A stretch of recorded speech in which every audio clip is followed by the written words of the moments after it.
Hello everyone, and welcome to this week's episode of Idiots in the Wild.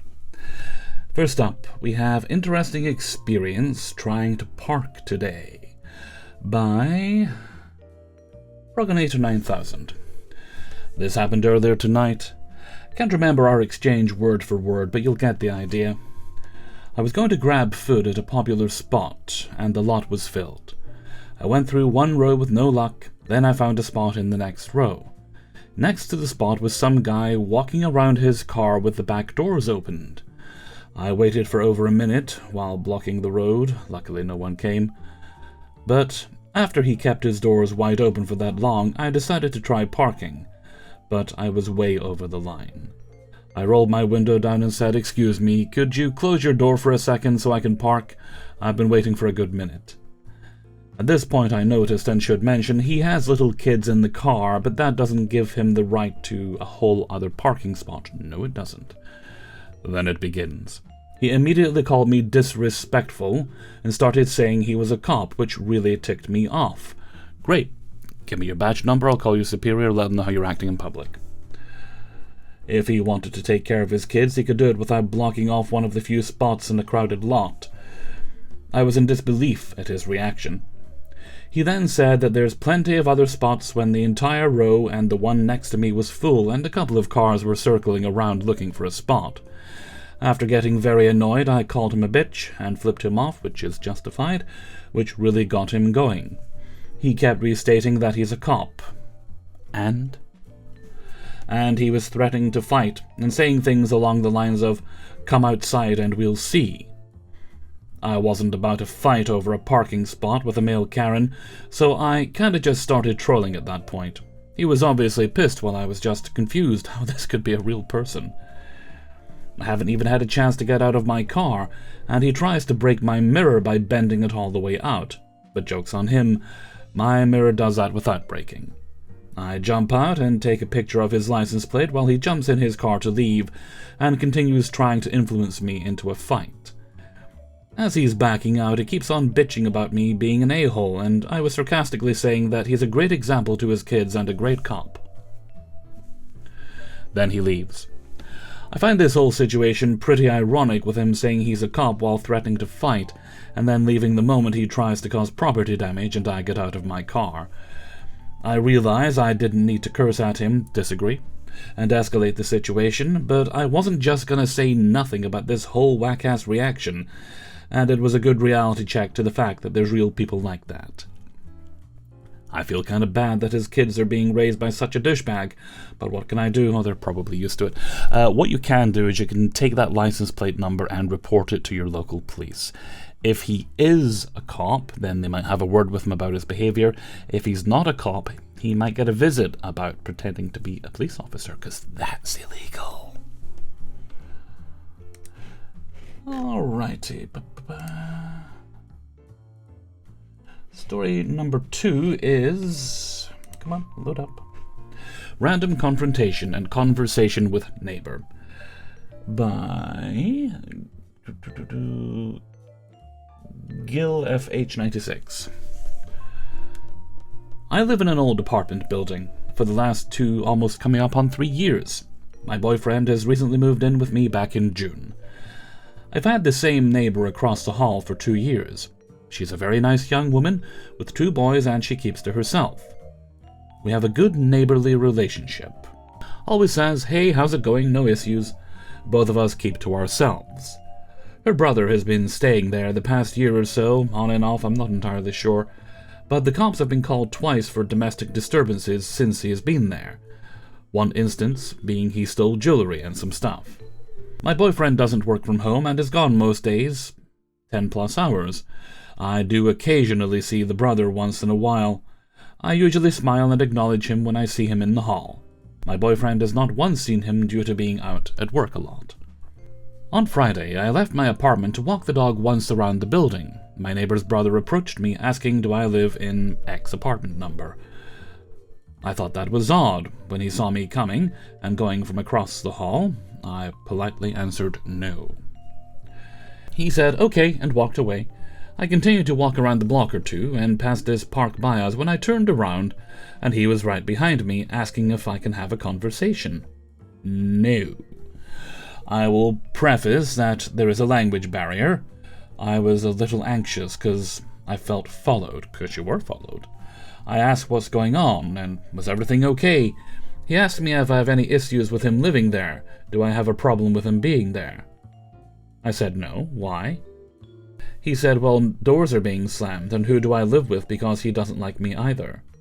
I was extremely caught off guard because I have never talked to him before, ever. I wasn't aware of this.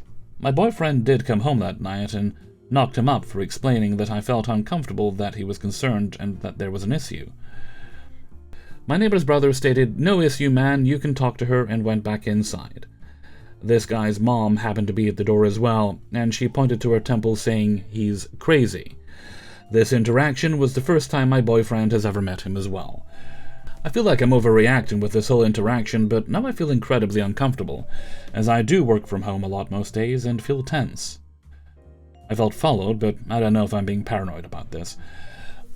Well, if his own family aren't too concerned about it, and they're just saying that he's crazy, he's probably just a little touched in the head. I wouldn't be too worried about it, but keep your doors locked, and certainly if you do think anyone might be trying to access the house, which hasn't happened at all in all the time you've been there, so it's probably safe, do call the police. Don't hesitate to call the police if you feel it's necessary, but I think you're probably okay. Although it's certainly not wrong to be worried when people are acting weird around you. Third story today is On Site by Elegant Change 2304. So this is a first for me. In June, someone from a shelter gets me into a rooming house. The landlord recruits tenants from his place.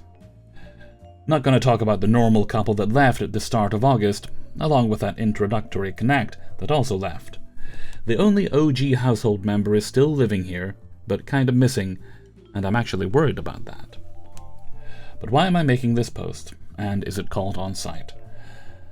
2 roommates moved in. Within 2 days, both of my bicycles from outside are gone. The girl gave it to her male friend, and on my next time seeing him 2 days after it was missing, he was in the hallway of the basement with only me. I wake him up and let him know he took my bike and he owes me money. For the record, it was a Trek and I had to replace it with a Norco. That cost me $160 out of my $900 check. Clearly, I'm speaking from the bottom. He gives me a stop story, and he has a black eye to prove it. Not really your problem. He's in the basement, and I'm in the middle floor and so exhausted. I tell him to collect his things and figure something out. Super happy he didn't take advantage of my softness at this point. I pass out. I wake up to Lil Sis screaming, jump out my room. She crashes on one of the couches in the living room. The idiot is sleeping on the couch across from her, or something. He gets beaten out the door and doesn't get to keep his backpack. Now I own a CNC. Score. The next day, homegirl who gave my bike to him comes back, talking crap about him, blah blah, and then the idiot in backup arrives because apparently his cell phone was in my possession as well. I don't care. Homegirl then comes back telling me she lives there and is allowed to have friends over. Of course, idiot plus backup are here for his cell phone. Backup backs up when I tell them what's what, and the idiot gets grabbed by the throat and kicked out the porch, then beaten further down the block every time he makes noise for my neighbors. Like, bro, you stole from me and you think this is your safe house? What do I deserve? When I go back inside, I see his cell phone. Brand new A5, still not set up. And I run it and hand it to the idiot and let him know he owes me $200. I'm not trying to take his crap or clip his wings or be malicious at all. I am the one hurt, especially if I'm hitting people. It's not something I've ever taken lightly, and it's something I stopped entirely a long time ago when people got hurt to help me when I got jumped by a whole class of people, about 30-ish. Second bike thief has yet to come back, for the price of a $700 rally. They've been effectively homeless since at least the 29th because I live here. A few nights ago, this one hurt so much because people are supposed to be friends. Someone I know moves in, and we have a decent night, but it's now 3 p.m., and I got a jet to an important appointment that I can't miss, but my kitten is lost in the common area, and her food and litter box is in my room, so I leave it unlocked. I come home. The front door is wide open. The cat is locked in my room. Laptop's gone, clothes and makeup stolen, trashed. I'm joked and my homie shows up, and then the bitch's a-hole boyfriend unlocks my front door. I already know she stole it and gave it to him, and he sold it, and shows me the handwritten note saying, "Come here, ASAP is emergency." And from the $1,500 laptop I spent $500 on, he hands me a $5 bill and says it's probably gone. She's not there, and he's supposed to be my friend too, so he leaves to find her. Took me about 22 hours to get back home the next time I went out, because my heart was real heavy knowing what I had to do. I saw Idiot a third time and immediately crushed him in public and gained $2 and a cigarette case I didn't keep. Technically, I only picked up one of the loonies. I'm still demanding 2 bills when the time comes. That was 2 full days ago now, and it's been a ghost house. Not one tenant that lives there has tried to come back besides homegirl who gave my bike away, so I wasn't doing any favors for her like unlocking the door that she has a key for. If you're too stupid to get into your own house, then I probably know you. Fuck my life.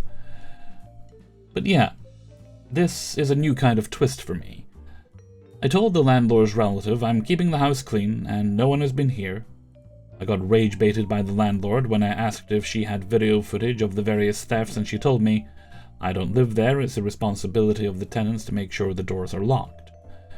The relative guy is her nephew around my age, and does things like run a key over when someone locks themselves out.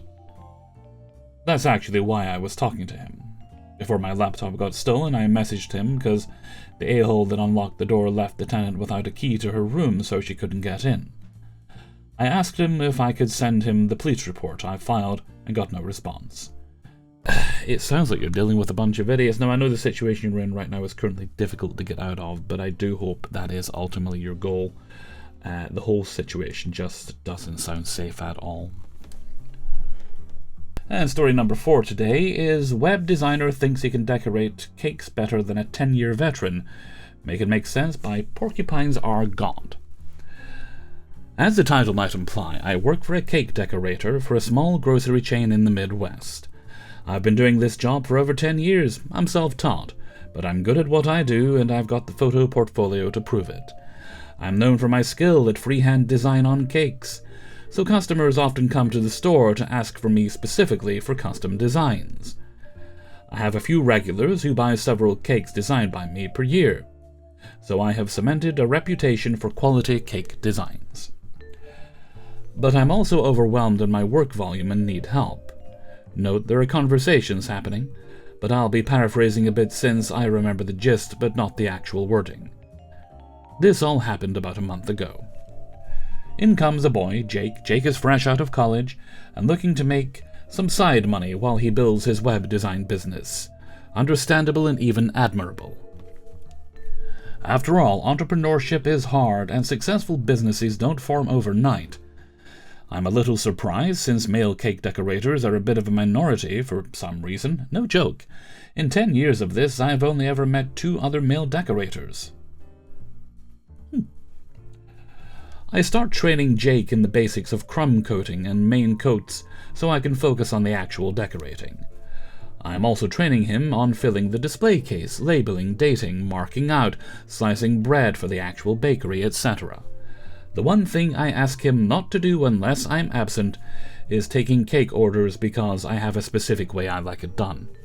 Because I do a lot of freehanding, I like to add as much detail as is physically possible on the order sheet and draw a sketch in the back of the paper so the customer can get the best image to match their vision. Obviously, if I'm not there, whoever is asked will take the order, and if it's something complicated, I'll just call the customer. Jake told me he understood, and when his training was done, we started working. I started to notice a few issues. Now, I'm aware that since Jake was a student of code and internet, he's not going to be the world's greatest baker or decorator. Yes, but with those skills, he should have good attention to detail. I get that this is just a job for him, whereas it's a career for me. And he'll probably only be here a year or 2, depending on the growth of his business. Well, let's see how the story goes first. But Jake started acting weird. For one, he started bossing the other bakers around immediate sack. He's new, he doesn't boss anyone around. Put him in a bag, throw him in the back alley. When one of the newer girls labeled a whole batch of bread wrong, Jake snapped at her to do it again and do it right. Yes, she'd put the wrong labels on, but I could see her tearing up from his scolding. Well, I really would want to know why he thinks he has the right to scold anyone, as he is also a new employee. Next, I come in one morning after a day off, and although I've got to be honest, if you're making somebody cry, get rid of him. Just get rid of him. Next, I came in one morning after a day off, and Jake had changed around the entire display case. Normally I wouldn't care, but we have a planogram to follow from the store, indicating a standard they wanted to see, and if a district manager came in and saw this, I'd get hosed since I'm the decorator and it's my responsibility. When I confronted him on this, he told me he thought it looked better this way. Opinion not required. I'll admit that some of it made sense. No, don't give him an inch. But he'd stacked all the sheet cakes on the top shelf, crowding them and making it difficult for the customers to see the designs. He'd also put all the ready-made cakes all in a corner and piled all the single-serve desserts in the whole bottom shelf, pulling out about 3 times more inventory than was necessary and forcing me to put it all back into the freezer. This process took about an hour. I forced him to finish while I checked my orders. The blood in my veins froze when he told me, "Oh, they're done already. I finished them yesterday morning." What? I went and checked the cooler, and sure enough, all 9 cakes ordered the week before sat on the shelf. And they all looked like absolute horse crap. I hadn't trained him on the decoration portion of the job because A, that's my job, and B, he'd only been there a week at that point, and it takes time to learn this stuff. He knew enough at this point to write sufficiently on a cake, do basic coating and basic orders. He didn't know how to do literally anything else. I had to scrape all 9 cakes and rush 4 of them in under 2 hours to meet their pickup times that afternoon and evening. That's a lot of frosting waste, and I was starting to get annoyed. I wasn't the only one. Jake was annoyed that I'd ruined his cakes, and he told me, "I took my time, they look so good." They did not look good, and I can't send them out like that, I told him. "Look, don't blame me, 'cause you're slow." If you found a spot in the store without a camera, no one would blame you. Now, I'm just the decorator, I don't have the clout to fire anyone. Well, you can report his behavior to those that do. And I could quickly see Jake was just being an idiot. An arrogant, entitled idiot that shouldn't be working there. He didn't know what he was doing, and anyone with eyes could see that. I wonder what his code looks like. I bet it's a mess. He probably has AI do most of it. But boy, was I getting pissed with him. I was too busy remaking the cakes he botched and filling some new orders that came in online, so I let his BS slide. I told Jake to go help a customer at the bread counter. For a couple of days after that, things seemed normal and Jake appeared to have calmed down. I chalked his outburst up to stress, but I was keeping an eye on him. I was helping to slice a huge order of bread that was overloading the baker's when I saw Jake helping a customer. I recognized her as one of our regulars, a woman who could be a bit prickly if her orders weren't done to her exact specifications. He showed her something on his phone, and then I saw him take out an order form. He filled it out, showed the customer, and then he stuck the form in my folder. I waited until he was doing something else before I went and checked it. He'd taken an order for a cake that we absolutely cannot do in a retail setting.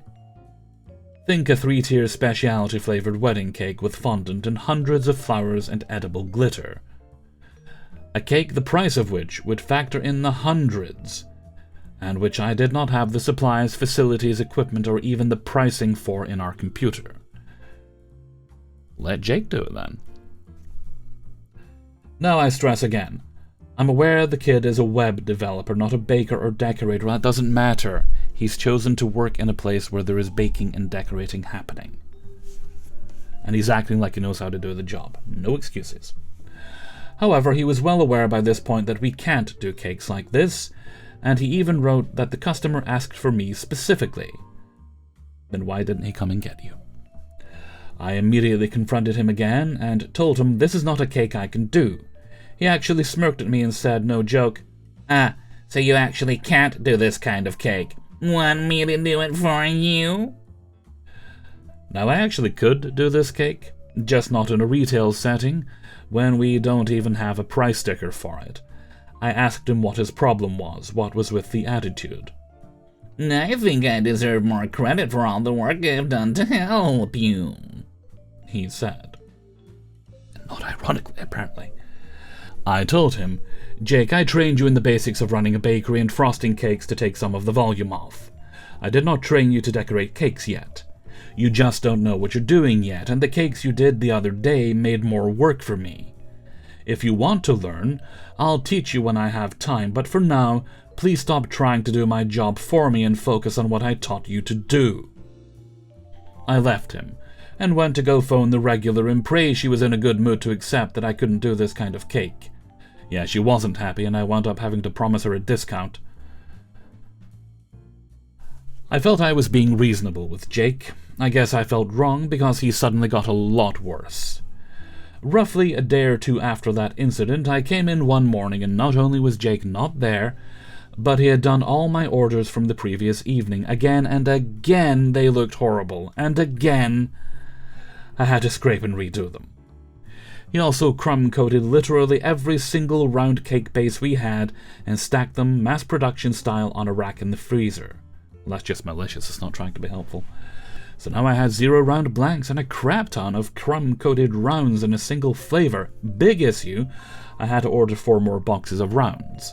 Jake also harassed that new baker girl again, this time to the point of full-on tears after he deemed her happy birthday rhyme wasn't good enough on the cake she was asked to write on. Jake has even tried reporting me to the manager, complaining that I'm discriminating against him because he's black. I'm not sure if he isn't or isn't. Really, his skin is kind of olive-toned. Either way, I never said anything about his ethnicity, so I'm not sure where this is coming from. He's driving me insane. All of what I have remembered has happened over a period of about 3.5 weeks. When he's good, he's very good. It sounds like he's never good, but okay. When he's bad, he's a devil in a blue ball cap. So that brings me to today, and I'm frazzled, fried, and tired as hell. All I have is word of mouth on his antics, and my managers aren't exactly cordial when it comes to employee squabbles, and have made it more than clear they'd rather us settle it out of court, so to speak. It's a small franchise, like 3 stores, so there isn't really an HR I can go to. Any advice? Edit. Holy shit, this blew up. Okay. I just got through reading the comments and wow, seriously, that was a lot to go through. Firstly, I truly appreciate the advice and support I got for this and what should be done. I'll address a few common points since I can't possibly answer all of these. We're going to skip point 1 because it's just people accusing the OP of being AI because they know how to write a sentence. Point 2.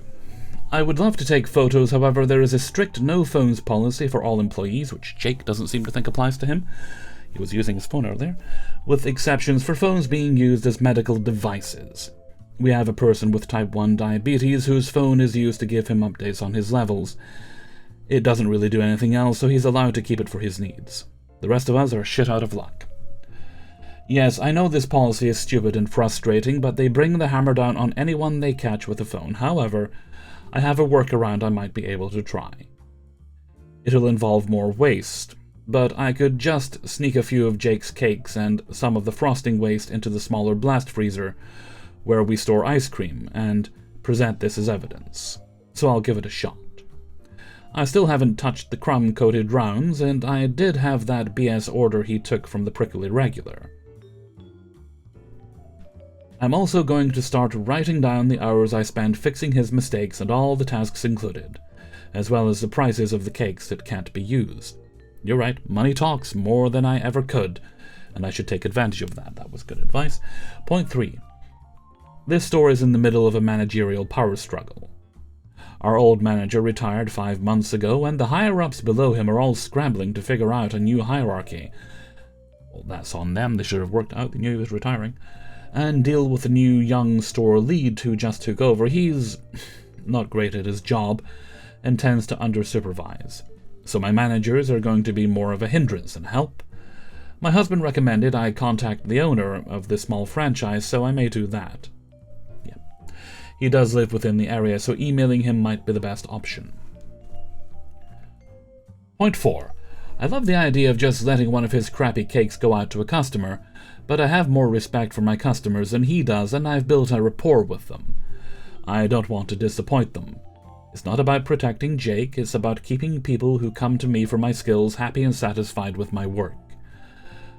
I've only gotten where I am thanks to word of mouth from people I've impressed. I've brought a lot of custom business to the bakery purely through the grapevine, which I hope you take with you when you inevitably start your own bakery. That's a lot of reputation. I have a lot to be careful about, believe me. I want Jake gone. He's only getting worse and bossier. And I've gotten a lot of ideas about how to start going about this thanks to you guys. And while I could probably let the display case slide, I just can't bring myself to let him screw up someone's custom birthday cake like that. I'm bad at dealing with conflict. It's always been my worst social skill. That's why cake decorating is perfect for me. I get to be creative, and I'm largely left alone to do my thing. I've been super lucky to have never had to deal with a Jake before now, so I'm kind of in uncharted waters here. That's why I reached out, and why I appreciate all of this advice. I can't say for sure how long it'll take to get enough evidence to bring to the owner. But I promise I'll give you guys an update when I have something. Thank you so much. I think that pretty much covers everything I could say. Beyond jokey things like cattle prods and such. The fifth and final story today is Mother-in-Law Tells Me People Plan to Crash My Wedding Ceremony by Mel Kippy. I, 30 and female, have been with my fiancé, 31 male, for 5 years. We got engaged in this spring, and our wedding is in the summer of 2026. Congratulations. I wanted to elope, but my fiancé wanted a big wedding, so we are both compromising and having a private ceremony with only our immediate families present, with a larger party directly after the ceremony. This is happening in a different area than where we live. Pre-engagement, my future mother-in-law was tolerable. She occasionally overstepped boundaries, but a correction from my fiancé would put a stop to it. Now you see, if your fiancé is stepping in right now, that is a great start. So many mother-in-law related stories I read, the husbands, the fiancés, the wives, they just don't say anything when their mothers are acting up. So, good start there. Now, we are planning a wedding, and every time I attempt to involve her, well, that's your first mistake, she tries to replan my wedding into what she wants. She wants us to have the wedding in her backyard. We did entertain the idea in the beginning, but the guest list would be too large, and we decided that we didn't want to do that. I have been very patient and gentle in telling her that we do not want to have the backyard wedding. She would continue talking about her plans like I said nothing. It took about 5 months before she finally stopped asking. She told me she needed a job to do. So I gave her some options. Find a hotel block, or plan the rehearsal dinner, and she did nothing toward planning either of those. Last weekend she told me, "People are planning on crashing your ceremony, you know." I told her that is unacceptable. We have a permit and are only allowed a certain number of people. You might have to hire somebody at the door. All she did was turn away from me and change the conversation. My future sister-in-law looked at me with a shocked expression. My fiancé texted his mother the next morning and said, "Hey, I'm not sure what you meant by that comment you made to OP, but we want a private ceremony. It's very disrespectful to imply you will be crashing it. If you want to keep it small, please respect that." She lost it. She sent him walls of text in all caps denying saying it, calling me disrespectful, saying I was making it up, that no one in the family would ever crash a wedding. "After all I've done for you with this wedding." She has given no money or done any of the jobs we asked of her. She's actually just made everything harder every time I try to involve her. I text future sister-in-law and ask her if she heard what was said. Now I'm doubting my own memory. She told me yes. She repeated what I told fiancé, and said she couldn't believe it. Then future sister-in-law tells me she had texted mother-in-law and also asked her what she meant by that. Sister-in-law told mother-in-law that she knows how important keeping the ceremony small meant to me, and wanted to help protect that. Mother-in-law went off on her, and except this time, it was a joke, and I'm out of pocket for being upset that she said that. all caps, using curse words, etc., she said, "All I was saying is that the rest of the family would like to be at the ceremony." "My fiancé is already backing down a bit," he says. "She says she didn't invite anyone to the ceremony, so it's fine. But I don't think her behavior was appropriate. I think I deserve an apology, and you are right. Am I wrong for thinking that if I made a comment that someone found offensive, even if it wasn't my intention, I would apologize and move on? Fiancé says she will never apologize. Mother-in-law seems to want to paint herself as a victim, and me as a villain because I am offended. Well, let her paint. Fact of the matter is, if she gets any worse, she doesn't have to be at the ceremony, and she doesn't have to be in your lives, depending on how bad she gets. Pretty common to cut out shitty relatives." Alright, that brings us to the end of today's video. Big thanks to everyone who allowed me to use their stories.